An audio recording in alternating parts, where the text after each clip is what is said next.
like, man, that means you still have questions about me. Just not ready to jump in right now, you know? Right now, we're off in our timelines. We're not on the same page with that. Yeah. But if you question that I love you more than me, then that's a problem, like a fundamental problem. Hey guys, welcome to Little Black Button 91. Listen, we're talking to you guys obviously about, well, the Ultimatum. Let me tell you this now. Episode 6 to 8, crazy. Can I be honest with you? Because I'm going to be very, very brutal, but I'm going to be loving and I'm going to be very caring. JR don't want Zaina. Okay? The experiment, before the experiment, I think he was definitely unsure. He didn't want to marry her. I think during this process, it ruined it. It completely ruined it. That brother does not want to marry Zaina at all because Sandy is deeply lodged inside of his mind and in his head. Okay? For free. All right. We got Scotty as well when it comes to him and Arya. I'm very honest.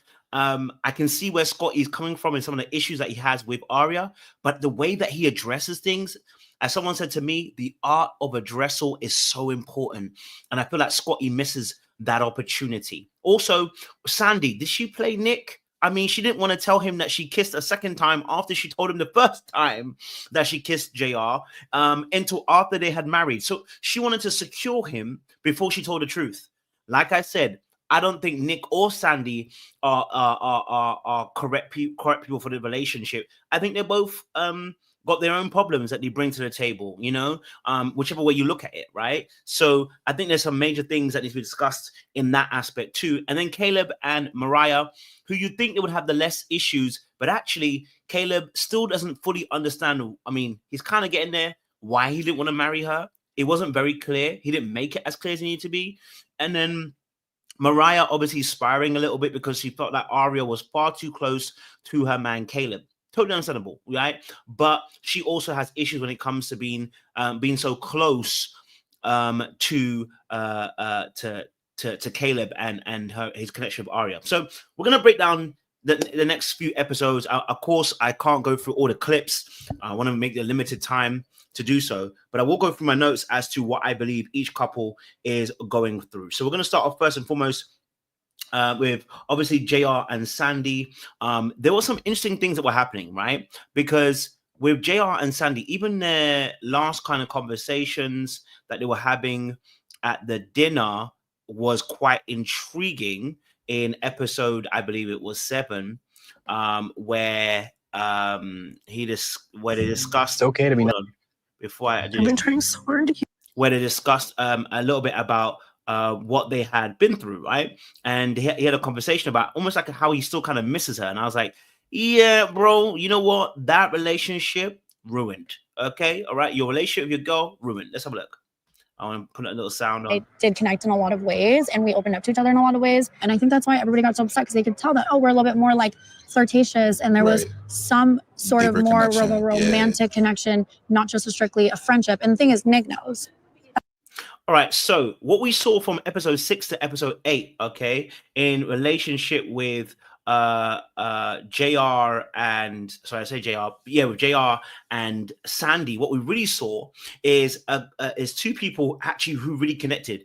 I'm gonna say something which is gonna be really, really interesting. JR, I don't want to say he got played, but he got played. Now, I think him, JR and Sandy's relationship is absolutely real. What they felt, what they went through is so real. What I would say is, though, the way that his mind has been taken and captive by Sandy is so real. But what I'm going to say is that I do believe there is something else at play here. Number one, a physical attraction. Number two, sexual behaviors, which they have not discussed yet in the open. They permanently denied it. But when the brother asked you the question, when Nick asked him the question in episode, I think 5, he didn't really answer it properly, right? So I feel like they're hiding that truth, that is there more to the situation than them just kissing 2 times. Plus, JR spinning it and putting it on, not taking accountability for the kiss and putting it on Sandy, saying that Sandy kissed me, instead of being honest that he wanted to be kissed and he kissed back. He's acting like he pulled away from the kiss. Like, oh, I pulled away from the kiss. No, you didn't. You kissed her.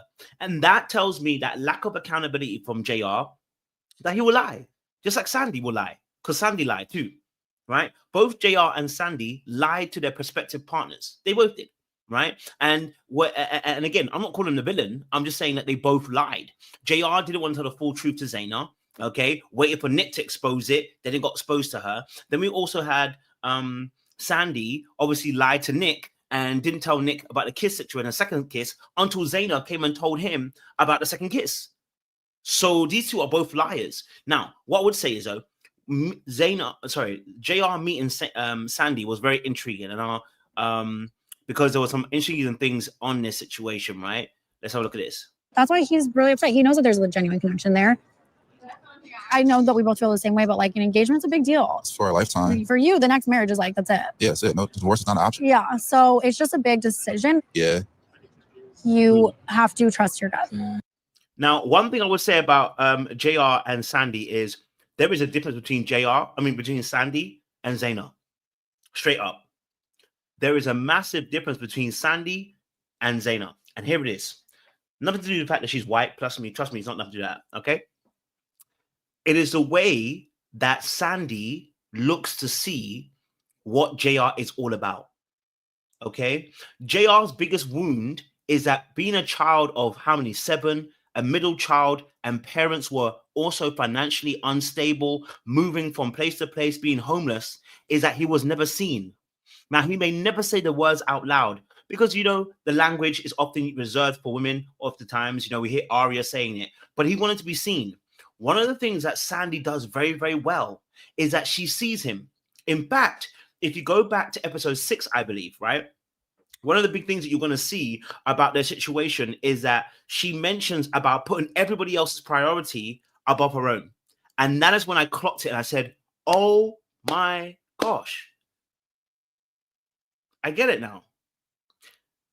If I was to talk about an attachment style, where I would put Sandy is she is a fearful avoidant. And I never clocked it. I was like, wait. Oh. I think Sandy's a fearful avoidant. The way that she showed up, right? Because she has these, you can see these tendencies of kind of being a bit avoidant, but more times you see her more on an anxious scale, right? But if you listen to the way that she was overrun, and listen to the way that she was overwhelmed, and you listen to the way that she reasons, that I love fearful avoidance, right? But the way they reason, you have to fully understand the way that they think. They are very unique. I think fearful avoidance are very unique because they can come up with some very unique ideas that you yourself will be like, is that logical? But it is logical to the fearful avoidant because for them, they both carry the anxious and avoidant traits. So when I started listening to her, I was like, oh, because I started picking up the information from when she was speaking with speaking with Nick, and Nick was talking about her anger spurt that she can't tell him when she is feeling sad or when she's feeling down, and she doesn't like asking for help. But when it comes to her anger, she can tell you straight away. And I said, oh, that's one of the, okay, all right. Then she spoke to JR by the pool, not by the pool, spoke to JR and spoke about how she puts everybody else first and doesn't know how to balance that. Right? So lack of boundaries in that sense, right? That she makes everybody else a priority to try and make them happy, which is why she got dragged between JR and Nick. She was saying she still misses Nick, at the same time, still trying to move on with JR. And I said, oh, that is another indication. Oh, okay. I see it, right? And so the reason I'm saying that about the fearful avoidant aspect is because of the way that a fearful avoidant shows up in the very beginning of a relationship, especially for somebody who has a wound of not being seen. Because one thing an FA gonna do is make you feel seen, right? And it will be like somebody you've never met before, right? And I said, oh my God, Zaina hasn't got a chance. This relationship is done because she hasn't got a chance to be able to do what this girl is doing. Now, Sandy does it because she wants to be seen. She wants to be heard. She wants to be desired. She wants to be chosen. Of course, there are selfish reasons as to why Sandy did what she did by playing the role that she did for JR, right? But actually, in the space of that, they actually both saw each other because JR was also able to create a safe, calm place for someone like Sandy who can be a little bit explosive or a little bit more temperamental. And she found herself in a space where, because JR was so calm, she had to be calm too, right? We see that in episode 8 when they're talking about this, when she talks to her parents, her mum, and I'll try and see if I can find And a the clip mental for you. problem. Sorry, I'll try and find a clip for you where she spoke to her mum and they were having a conversation about this. I think it's episode 7, actually. Yes, it's episode 8. It's episode 7, isn't it? Episode 7, where she spoke to her mum about, her mum spoke to her and said, obviously, what is about JR? And she said, he's just so grounding, right? He's so grounding because because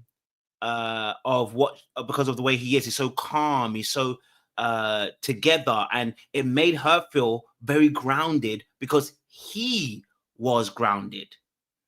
And I said, oh, it makes sense now.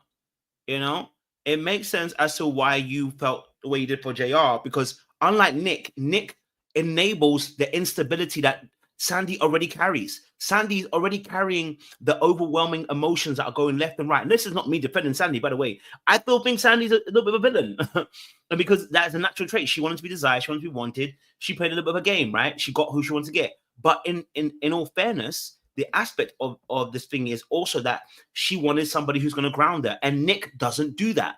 Nick does not ground her because he is so temperamental in his emotions that everything becomes volatile. And in that space, she's not able to be what? Grounded. She's not able to have what? Boundaries. And actually, because Nick also allows her to run things and does not know how to address things in the right vein, fashion, or manner. In fact, I'm going to find you a little bit of a clip here. Hopefully I can find you the right clip. Overwhelming because I feel like the first half of this, I was like, he's making this way too easy for me, pushing me so far away. Like I was like, he's making this decision easy. Right. And now that we're together, it's like.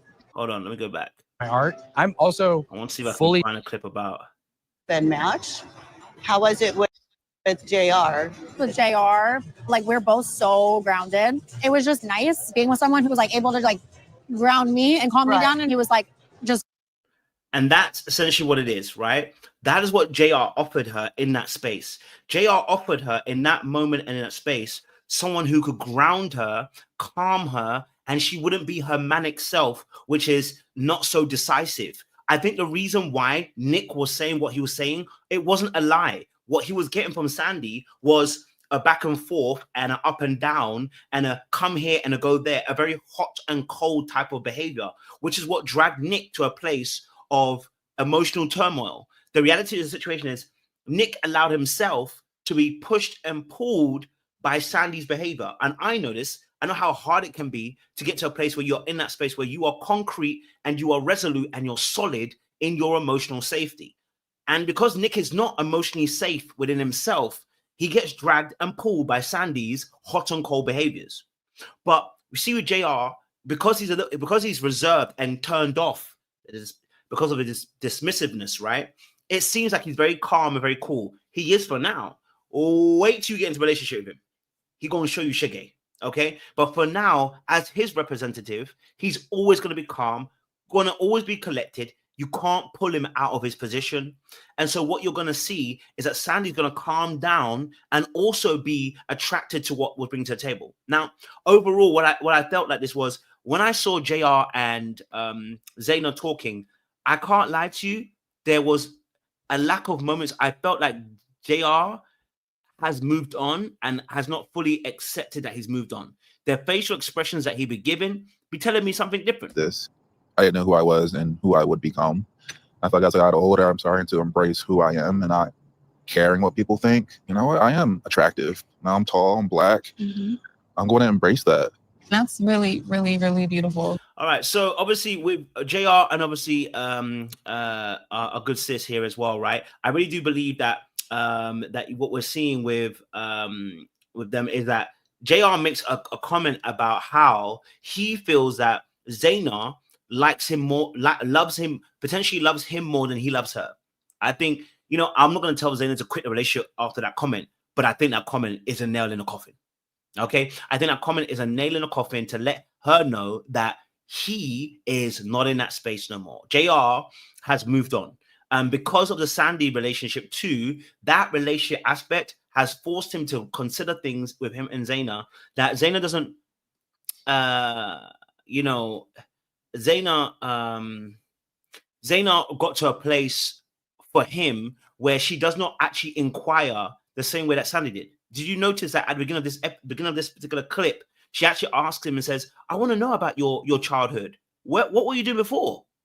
Did you not ask him about his childhood before?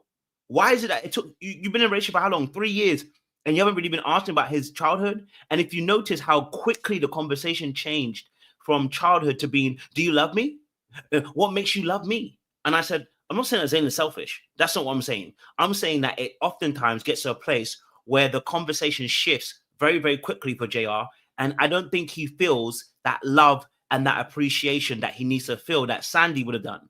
Where Sandy was like giving him, was showing that she desired him, but not only him, was desiring to know him.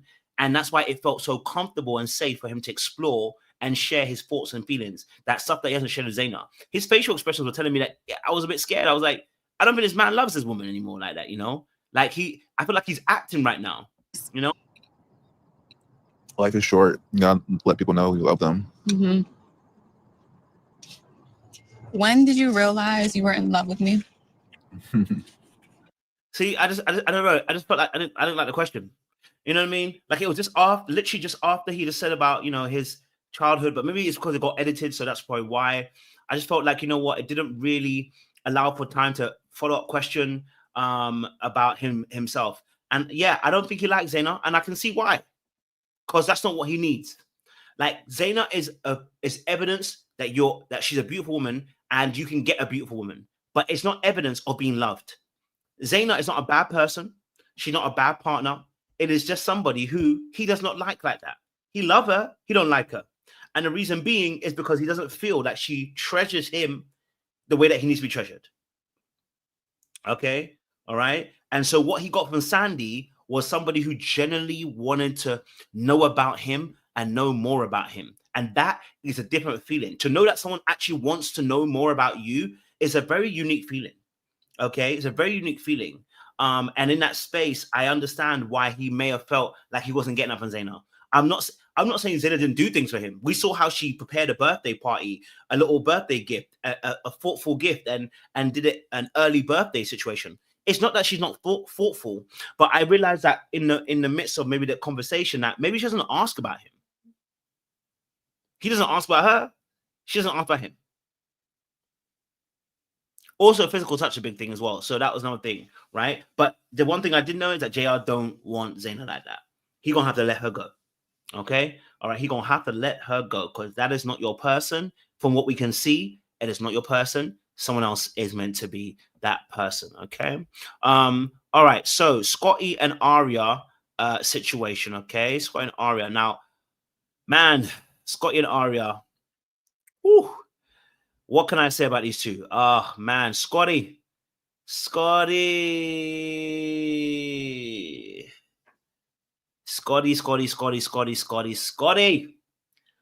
Arya. Okay. Improvables with you because your whole mood changes. This isn't the first conversation of us at this table having this conversation. Yeah, it's the 1,000th. Do you? All right, so Scotty and Arya. The biggest issue that we have with Scotty and Arya is the fact that Scotty does not know how to fully address negative conversations. Myself and Sean had a live yesterday, and we spoke about this on TikTok. Scotty's biggest issue is he doesn't know how to address issues very well when it comes to negative feelings. His way of addressing things is from a negative framework rather than one of a positive one. He's very black and white, and because of that, in that space, it makes him have judgments rather than actually being in a space of being in a place of inquiry, right? And he is, yes, as someone said, easily angry or easily triggered in that space. And because of that, it doesn't allow for a safe space for our good sis Arya to land. Now, do I think there were issues on both sides? Absolutely. If I really listen to it, there are issues on both sides. But I'm going to take Scotty first because I feel like as a leader, you have to lead the relationship in a way that you want to see it be manifested towards you. And you have to be able to create an environment that you want to see being replenished back to you. And if they can't replenish it, then fine. I felt the way that Scotty has addressed certain issues are problematic because he doesn't take his time. Because he explains things from a place of being in judgment, not inquiry. Now, I have a lot of grace for Scotty because I see myself in Scotty. You know, I always do this as well. Like I see myself a lot in Scotty. And I know how hard it is to move from a place where you are feeling like the other party is not putting the effort in or not meeting your needs the way you want them to. But there is an aspect of, do you meet your own needs, right? Because if you do meet your own needs, then the way you're addressing the issue should be very different. Because right now we're addressing the issue from a negative framework. Let's just listen to a little bit more to the clip, and I'll break it down a little bit more, and I'll do separate videos about them, but I want to just break this down as well, right? I think this conversation here was another encapsulation of where he went wrong. It's literally never. Never? Almost never. I have things that I want, and if we're not giving that to each Okay, let's go back a little bit so I can Non-sexual physical touch. Because at the end of the day, like, I want certain things too. I see where you're coming from. Like, you have things that you want, and I have things that I want, and if we're not giving that to each other, then that's something we need to address. All right, so at this point, right, this conversation at first, so this situation at first, okay, what's happened is Scotty here is letting her know that he is not happy about the fact that he doesn't get the physical touch. It's something that he received with Zaina, but has not got with Arya. Now, I totally understand his frustration, because if you're in a relationship, your needs are not getting met, you are going to be frustrated. The same way she was frustrated by seeing him hold Zaina's hands. It's going to be frustration all around. But there is a way to address your frustrations that don't ruin the vehicle of relationship that you're riding in to carry you across the finish line. You can't ruin the relationship. You can't ruin the vehicle. So in a way, you have to be able to maintain the relationship and learn how to address specific issues that come up in a relationship. Okay, so your issue is that you feel like Arya is not giving you the physical touch that you want, right? Now, the first mistake that he made, where he tripped a wire and a bomb, is by using the words never. If you use the words never, you are putting that person in a square, and then you're putting that person in a corner, and you are locking that person in. And when I saw that, I said, man. I feel like I have to beg you for that. It's literally never. Almost never. You just have to understand where I'm coming from. And that's my problem here. It's a wording that Scotty often uses, right? That it's only his perspective that exists. Like, you just have to understand my perspective. And it's like, no, we're building to a place where we're trying to understand each other's perspective. Okay. Now, I'm not saying that Arya is even any much better, but the matter of fact is that Scotty's not leading the conversation in the right manner and the right frame. And so, I don't think he's a narcissist. Scotty is a typical person, like man or woman, who has issues with not being able to express how they actually feel. I don't think everything needs to be well, then again, listen, hey, everyone has their opinion. I personally don't think it's a narcissist. I think we oftentimes put narcissists too easy on people when there is no destruction here at all. This is simply about being in a space where I feel like Scotty just doesn't know how to express himself very well and has not done the work to build a framework of being able to address issues in the correct vein and fashion.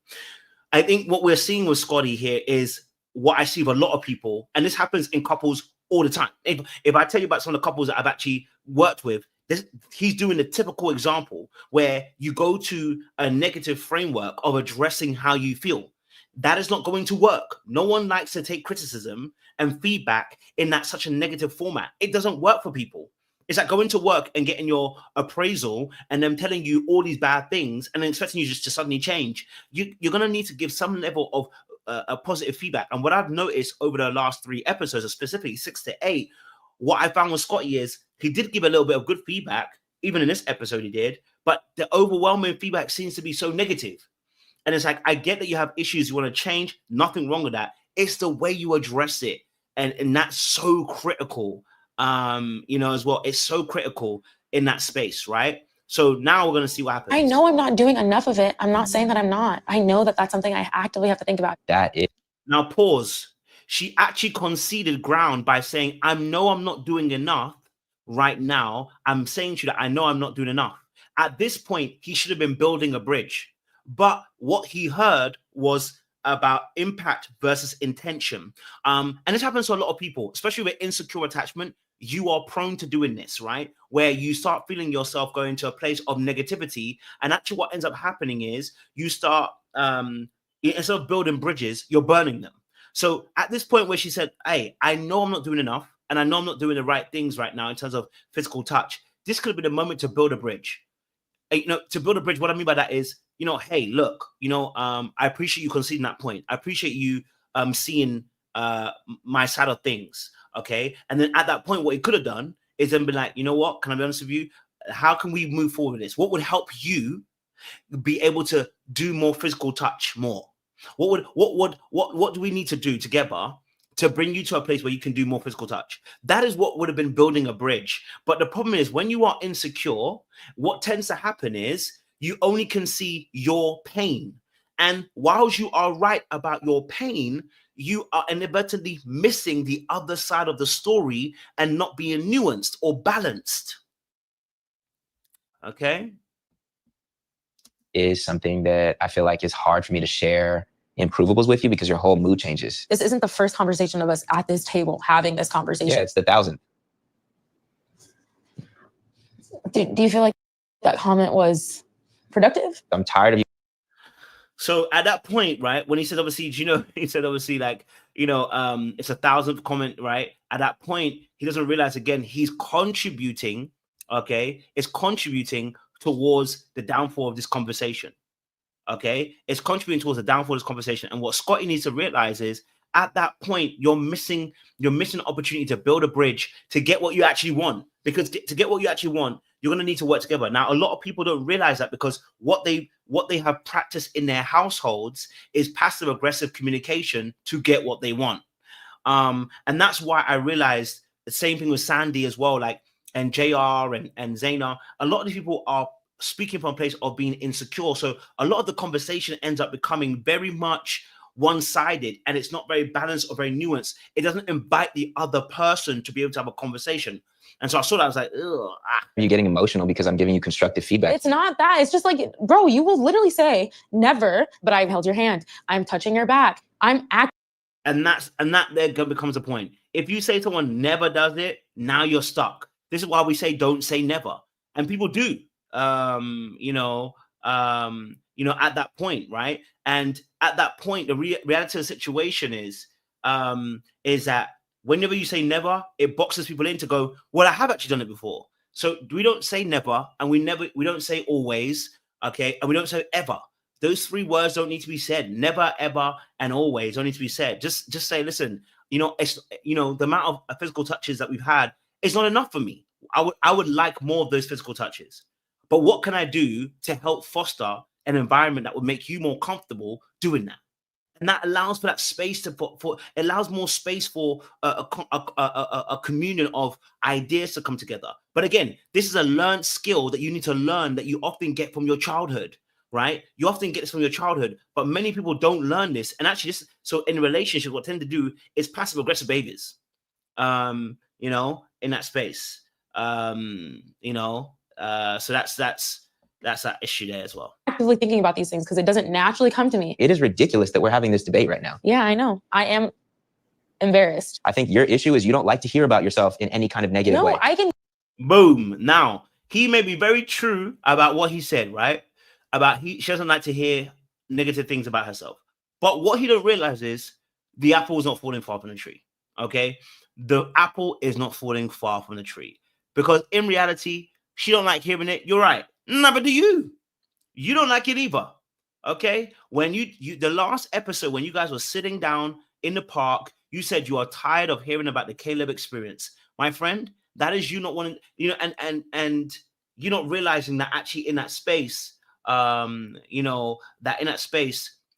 see that how, you're not actually coming to a place where you're seeing where you're wrong. Now, it's interesting because actually, the reason why I said that I know that he lacks the ability to be able to do this is because when Zaina called him out and he realized, oh, I didn't realize that actually, I could have a way of being resolute in other ways. That's when I clocked it. I was like, oh, okay. You know what? You just lack the resolution skills. You don't think there was any other option. And that's the problem. And so people that don't believe there's another option, another option or another way of doing things get locked into their way of doing things, right? So let's hear about it. I'm just saying, I wish that this was something that wasn't an issue, and I'm working on it. And I feel like it's not noticed, and that's why it bothers me. But at the same time, like, I get it. Like, I'm sorry that I'm not giving that to you, and I'm actively trying to do it. And it's not enough. It's not enough. It's not noticed at all that I do anything. And obviously it hurts, and it is such an issue within our relationship. Yeah, it is. Again, he failed to build a bridge here because at this moment, what he's doing is that he's reading her behavior as being intentional, and that then makes a person harden up. Now, again, like I said, I know a lot of people will probably say, you know, narcissist, everything like that. And I would say, hey, I understand where you're going with it. I think many times we put the N word on people, which isn't necessarily narcissist. What I would say is that at that point, what we're seeing is often people that are very dismissive, right? People that are very dismissive from their feelings tend to not be empathetic towards when they're seeing other people being in an emotional state, right? So your dismissive avoidance or can be at points in time can be very dismissive of people's feelings. You know what I'm saying to you? And so at that point, I felt him being dismissive of her point of trying to say that, hey, look, I'm trying to build a bridge with you. I'm trying to build a bridge with you. You know what I mean? Like, I see where you're coming from, and I'm trying to say what you're saying, but I'm trying to build a bridge by telling you I'm struggling with this very thing. And I think he failed to see that because he's seeing her as doing things as intentional. You know, I see him feeling like everything she's doing is intentional towards me to hurt me, but that isn't the case. You know what I'm saying, Shoot? That is definitely the case in this particular aspect, right? Like, I don't think she's trying to hurt you, but you're reading her intentions, her impact, as intentional. For instance, her not being able to give you the physical touch may also be, in a space of, maybe in a space of actually, like, you're reading her impact as intentional. Now, that doesn't necessarily, and when you do that, your reaction is different. You know, your reaction is different. And so in that space, that's also another thing that he has to look at. And oftentimes people who do that are very wounded. Okay, so yes, your narcissists are often wounded, but so are people who are avoidant, who are dismissive or fearful avoidant, who oftentimes get mislabeled as narcissists, right? Both men and women. If you go into any attachment style, video, right, you will see that both men and women are complaining about avoidance because they think they're narcissists. And what they don't understand is they may share some of those traits, right? And everybody's on a narcissistic scale in some respect anyway. But avoidance specifically do actually have some of the similar traits, quote unquote, as a narcissist in some aspects. So I can understand why people might say the word narcissist. I think the key difference here is, what is their intention of what they're trying to do? Are they trying to defend themselves, or are they trying to destroy you? Or what's their actual intention? And I think that what I'm seeing from Scotty is there's a failure to understand that his defensiveness is costing the relationship and it's causing him to be on the attack and actually attack his partner as well. Like, we are here to talk about our problems and our issues. Like, I am not going to spare your feelings by being like, you know what? It's fine. Arya does all of these other things. Like, if I'm not getting something, I'm not marrying you. It just irritates me. All right, well, be irritated. I'm going to be honest. You be irritated if that's what it is. And now at that point, what he's failing to realize is that, see, when he says that particular line there, right? Unfortunately, now when you're in a space where you're saying, you know, all right, be irritated, I don't really care. He doesn't care anymore. I shouldn't say he doesn't care anymore. That's the wrong word. And what I would say is that in that space where he is now, is that he's looking at it from a perspective like, if you're going to get emotional about it, my needs are not going to get met. And I'm gonna continue going down this route because every time we do this type of conversation, you get emotional, as he said. But what he has to realize also is there's a way to handle the conversation in a particular way that even if she is being emotional, you can say, hey, look, we're getting a bit emotional right now. Let's revisit this conversation a little bit later on. You know what I'm saying to you, right? At the same time, okay? So there's that aspect of things as well that he needs to start working on, right? Because he needs to be able to handle the conversation in another way. Even if he feels like she is crying or being overly emotional in that moment, there's a way to be like, look, hey, we can't have this conversation right now because I don't think my needs are going to get met. But he can only do that when he's not triggered. And he can only do that when he's practiced his own emotional safety. Okay? All right? He can only do that when he's practiced his own emotional safety. And many a times, many people haven't practiced their own emotional safety. And so in the relationships, yeah. You know what I'm saying to you? Yeah. You know what I'm saying to you? In that space, right? So, and I say that because, and my final point on them is going to episode 6 is really interesting. There's a part where where Zaina called him out on the behavior, which he realized that, you know, there's a better way of discussing the issue, that he needs to find out there's resolutions. Attention to how your energy can affect other people. Take a second and like take accountability for that energy that you brought. Okay, well, I'm sorry if you feel like my energy was super off and it made you feel off too. Now, first and foremost, it was an absolutely dead apology. I hate apologies by people. I hate apologies by people. I hate apologies by people who end up going to a space where they start saying, if I have hurt you. No, Negro, you did. It wasn't my intention to hurt you. I am sorry. That is all it needed. It doesn't need an if. Okay, it doesn't need an if. I hate apologies like that. You know what I mean? Like, it's not true accountability when you say an if. I hate that kind of an apology. You know what I'm saying to you? It's not a true apology. That was a lot. So I'm glad we were able to like de-escalate. Do you accept my apology? Yes. Are you sure? I might need a shot because like that was too much. You look alright, by the way. Thank you. I'm trying to. Scotty's biggest problem is that his lack of self-awareness. There's a lack of self-awareness in that space. I'm looking for the part where he talked about resolution, because there was a part where they discussed resolution, and I'm trying to have an adult conversation. We can talk about what happened.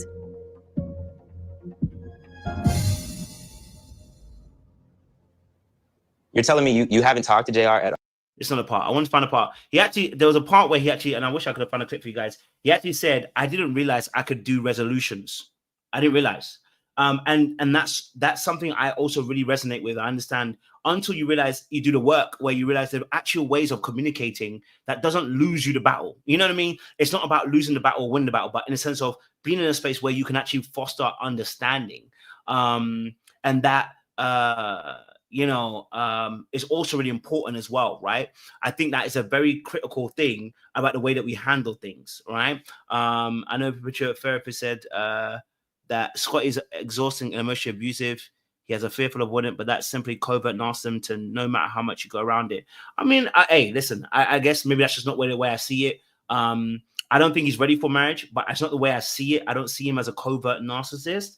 I say that because I do believe that, especially with fearful avoidance in particular, I think he's a fearful avoidant personally. They have their moments. They have their moments where they can show you behaviors that may feel like they're narcissists, but again, it's about emotional safety. And I'm very careful not to throw around the word narcissist. It's just something I just don't throw around very easily. Obviously, I coach people, and I don't want to ever call someone a narcissist. If you want to call them that, I have to be okay with that. But I just say I'm always careful not to do that myself, because I just feel like saying someone's a narcissist is almost irredeemable. It's irredeemable as well in that space. And to say that, right? I can go with the notion that he can be emotionally abusive in that space, that his language can be emotionally abusive in some aspects as well. That I would say more is emotionally volatile, and then that can lead to emotional abusive aspects in that space. So yeah, he's emotionally volatile, which leads to emotional abuse, can lead to emotional abusive behaviors in that space. I think in this space, what we're seeing is somebody who doesn't address things very well. I think he's just a little bit cold. Again, I'm even careful. I'm not going to say careful. I can go with emotional abuse. But I think I haven't used that word of him because I didn't see necessarily the intent, but I saw that he lacks the ability to do it. And there may be, and that's why I said, so I wouldn't argue if you say emotionally abusive. You know what I mean? Like if you say that, I don't want to argue that. I think there's a fair case for that. Do you know what I mean? In that space. But for me personally, I would say for what I see is that definitely somebody who doesn't know how to handle their way of dealing with things, and that because of that, they fall into a place where they are ill-considerate towards people, and ill-considerate towards other people's emotions and feelings in that space, Honestly, like JR and I have really detached to an assumption. No. Clarification. That's what you do, okay. Right? I just wanted to put an emphasis on whatever happened between you and JR. And my last point, obviously, about him is my last point about him in this space, in this space is that what ends up happening for him is that the paranoia. So a lot of people we don't talk about this oftentimes. With obviously insecure attachments, whether you're anxious, whether you are avoidant, dismissive, or fearful, what people don't talk about is the paranoia that those attachment styles actually face. The paranoia oftentimes is coming around the areas of I will be betrayed, I will be rejected, or I'll be abandoned. And that creates paranoia. So for instance, the JR situation, right? He would have never had an issue until JR brought it up and said, so you've been talking about me. Now he's thinking to himself, who snitched? And what he's thinking is someone's about to betray me. So in that space, he's heightened, right? And so his behaviors are showing that. Now, again, this goes back to emotional regulation and emotional safety. If you don't work on those aspects, right, you are going to flip. And this is what we saw with himself and Zaina. I know Zaina brought it back up the second time to kind of like say that she wanted to clear her name almost in a sense. But yeah, you know, so that particular aspect, you know, that particular aspect is a place where I start looking at it going, okay, these are aspects that are red flags for you, Scotty, and you need to start fixing them because the volatility is too much. The up and down is too much. He needs to work on that. Definitely 100% needs to work on that aspect as well, because I didn't like the way that his argument with Zaina happened as well, again, because it's like he's always right. And this argument, even if she was baiting you, you didn't need to go into it. You didn't need to take the bait. You know? You didn't need to take the bait.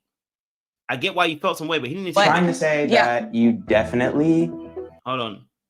I didn't even ask, but she told me that she's actually had conversations with JR too. So from my perspective, it's interesting because it confirms that everyone's talking to everyone when they run into each other. I mean, I think, like you said, everyone's talking to everyone. I don't really know anyone else that wakes up in the middle of the night at 1:30 and takes their phone with them to the bathroom. So, and this part, I didn't like it too. You know what I mean? I didn't like that too. Again, that fear of betrayal is massive. And now what we're looking at, okay, all right. Now what we're looking at in the space is that we're looking at him to be like, he's looking at a situation. I'm going, bro, before you jump to the conclusion, which is the judgment, don't jump to the judgment. Okay, all right. Don't jump to the judgment. Inquire first, because you don't have enough evidence. You don't know yet. It was not. I mean, even if you felt like it was, you can't inquire like that. You know what I'm saying, Chu? You can't judge like that. You have to inquire first. But because again, that triggering of your paranoia, okay, of your feelings of feeling like you're gonna be betrayed, this is what's causing you to react in the way that you're reacting. What are you talking about? So you think, so because I wake up and first of all, why are you clocking like what I'm doing, where I'm going? And second of all, I actually don't take my phone to the bathroom. Super defensive. For what? Because you're over here with like speculation. And I feel like obviously at times he talks around issues. He talks around issues like, you know, sort of attacking the actual question or the answer the person's gave. He talks around it. So he's very passive at points. So rather than just saying straight, but listen, hey, I personally don't believe you. That's not how I feel. He's instead trying to go around it, right? And I wish that he was I just wish he was more direct. Like, hey, I don't believe you. That's just the truth. And I'm struggling to believe you. And I know I should believe you, but I'm struggling to believe you. Because now it just looks like you're looking mad in the situation, right? And in the situation, it doesn't even go well because it ends up being a case. What is me having, like me, I have an obsession with JR. Answer the question. Nobody's more obsessed with JR than JR. Nobody cares about what JR is doing except for people that are associated to JR. And people who ask about them very often, like you. You obviously care. You're literally talking to yourself. If I talk to... I feel like when he goes into an argument, okay, when he goes into an argument, he goes into zero-sum games. He goes into attack mode.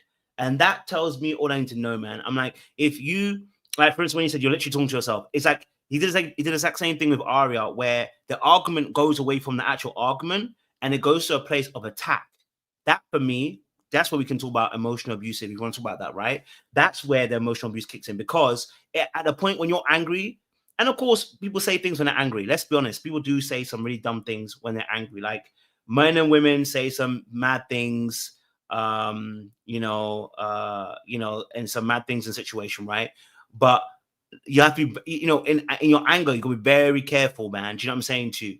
And so what I see in this aspect with with Scotty, is that he talks around certain issues, and then he says little, I call it more petty, but it can be looked at as emotionally abusive. Do you know what I'm saying to you? So I look in and go, you gotta be very, very careful. But I feel like he has that in him all the time. When he gets frustrated and angry, that's where he goes to. He goes to a level of pettiness.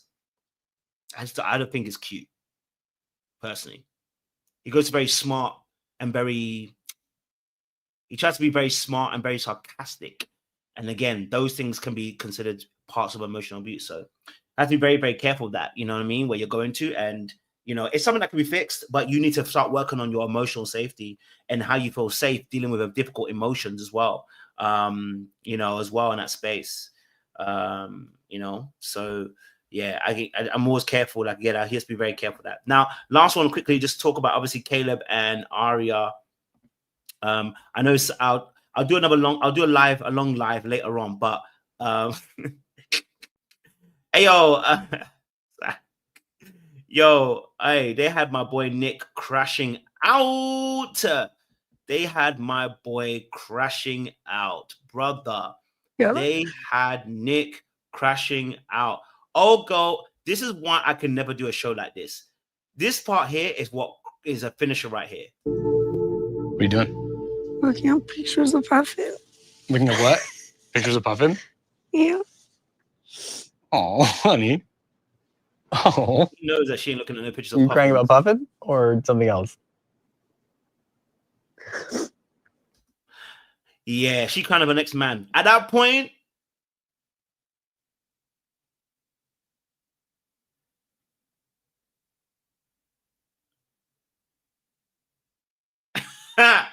hey, listen, at that point, Nick, go ahead and crash out. Nick, at that point, go ahead and crash out, my brother. At that point, go ahead and crash out. Because, brother, she ain't crying over no Puffins. This week, it's just a lot.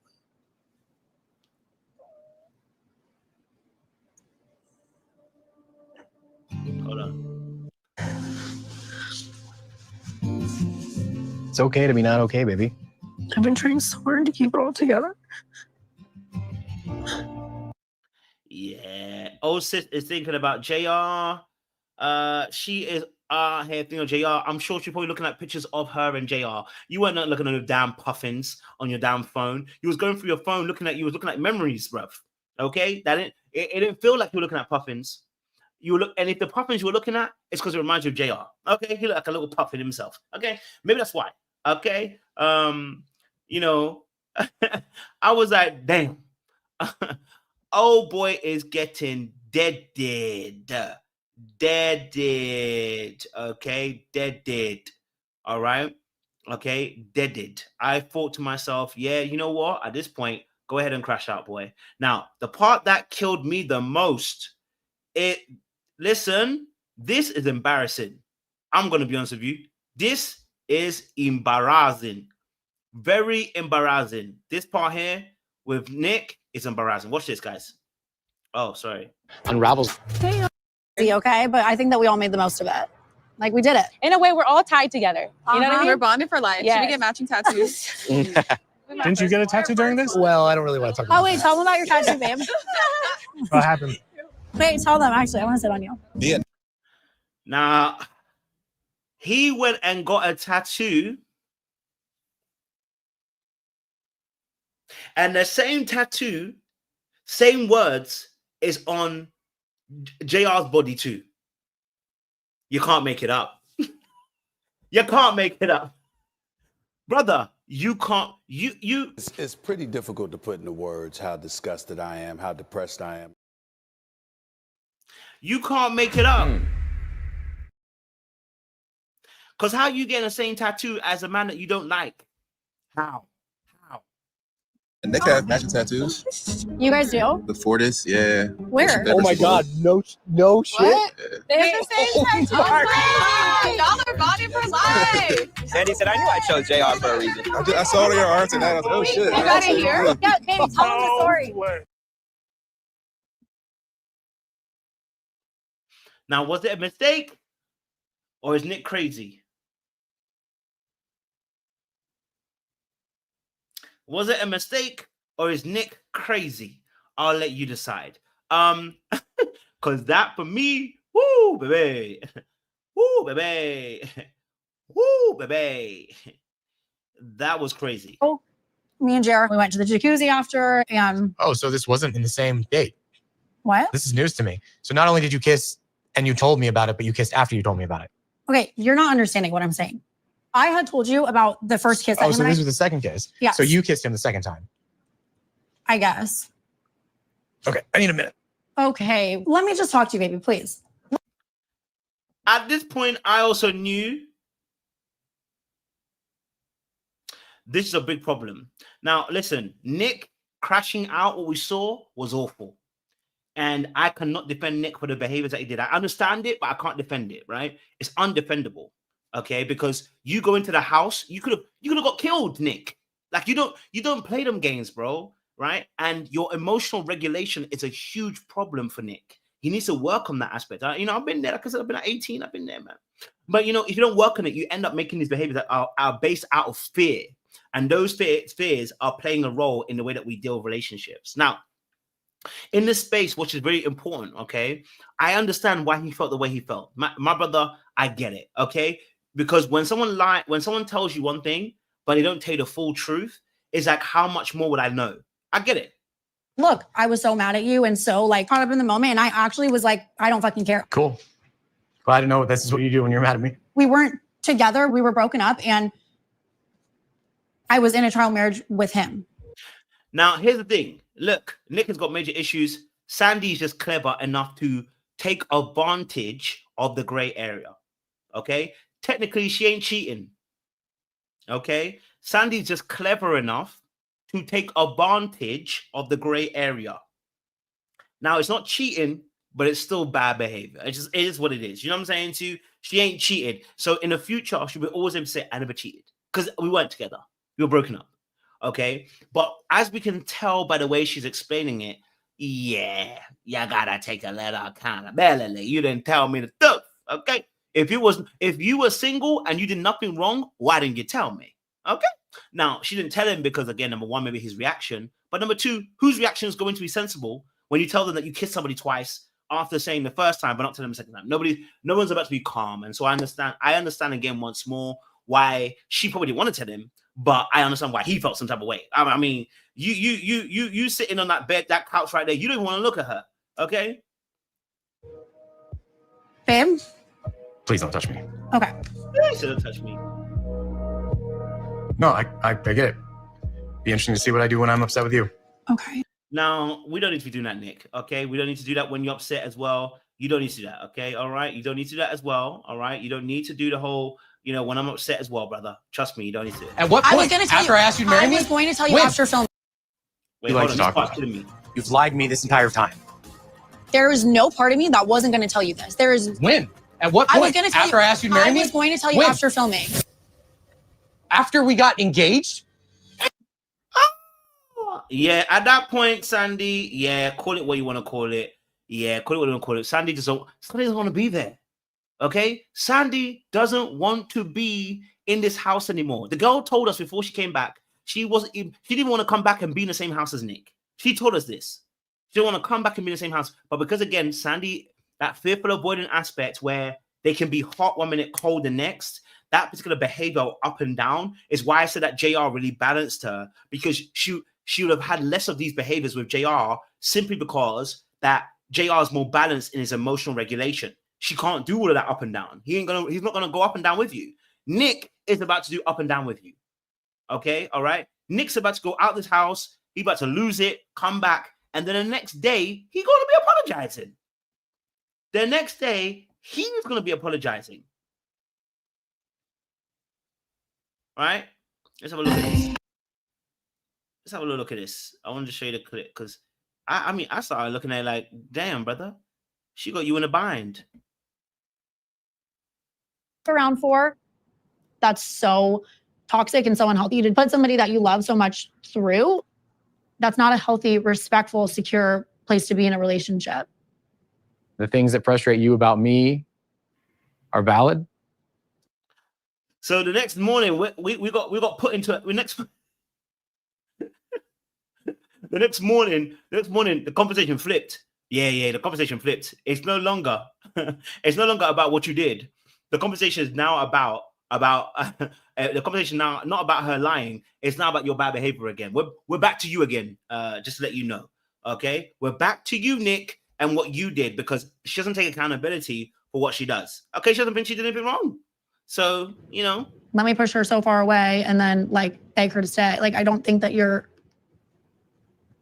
have no bad intentions. If I felt like any of this was actually thought out in your brain and you had those intentions, I wouldn't even be sitting here right now. I would have been gone so long ago. Which is fair. And like I said, I don't think she's all the way bad. I just think, like I said, she is sometimes a little bit confused in the way that she deals with things. And I think she's in two minds all the time. I think someone like Sandy is very much in two minds.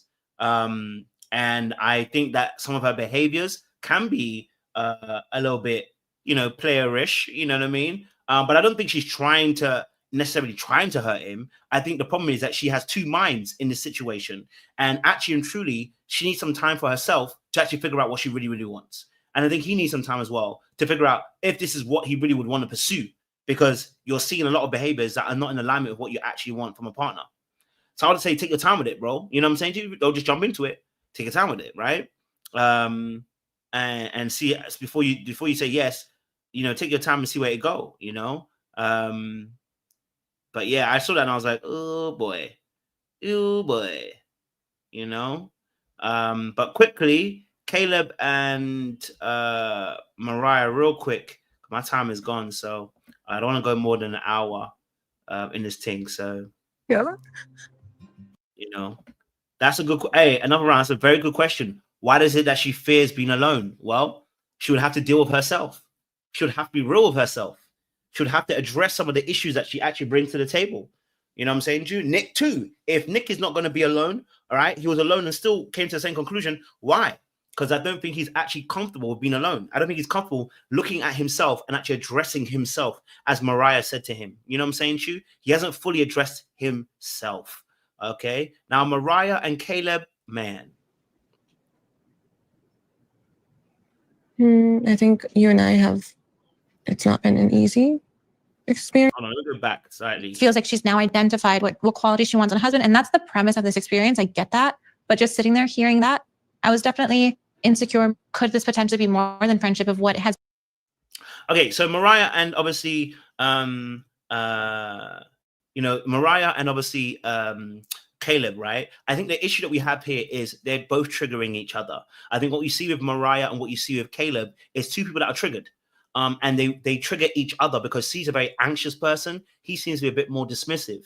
And so when she's obviously in her anxious state, it triggers him to want to pull away. When he pulls away, she wants to grab him even more, and it doesn't give him the space that he needs. I think he feels a bit smothered at that point. That doesn't make him the right person either. It just means that what we're dealing with is two people that are triggered in a relationship, and it's not helping. So for me, I'm looking at obviously Caleb and Mariah's situation and how he handled it. There was a few times where he didn't verbally reassure his partner. That's all she needs, you know, some verbal reassuring, but he doesn't do it. Has been communicated back and forth, and I'm just wanted to understand. I don't think it's something to read into as if like there's maybe something deeper than that, but there was patience and there was understanding. Honestly, I feel like someone isn't being all that forthcoming or truthful. Now, this might be a bit of her abandonment issues in this aspect because she's obviously expecting there to be something more that happened between Caleb and Arya. There isn't anything more, but he's also not being very honest. We had a deep emotional connection that not necessarily was physical, but it was a deep connection where, you know, there was a lot exchanged. And I think that's all he needs to be. That's all that he can say because that's all that actually happened. But I think there is also a part of her that is unable to sit easy because of her abandonment issues. and she's feeling like she's going to be betrayed very, very quickly at any time, right? So they have another conversation. Like, hey, I'd really love to talk with you as a friend, setting like a mental I'm gonna be expectation. real with you. That feels really awkward. I feel like we should both just already have that mindset. Now, see this one, I knew that Caleb is shutting down things. At this point, I said, Caleb, you becoming a problem. Not in a bad way, but you becoming a problem. If somebody says, I want to preface the conversation by saying, hey, look, I want to talk to you like a friend. He says, you should already have that mindset.